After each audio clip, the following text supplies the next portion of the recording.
Nauji metai, naujas sezonas. Naujame sezone bus daugiau printerizmo. Pabandysime dažniau aptarti, kodėl taip gaunas ir ką daryti, kad taip nebūtų. Daugiau braižysim, daugiau video iš garažo, iš apačios tenai.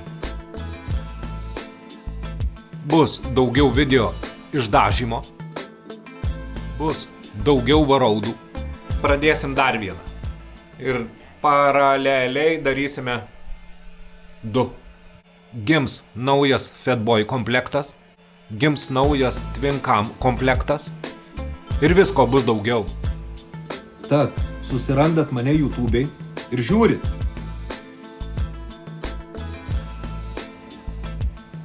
Kas čia po perkūnais spuogas?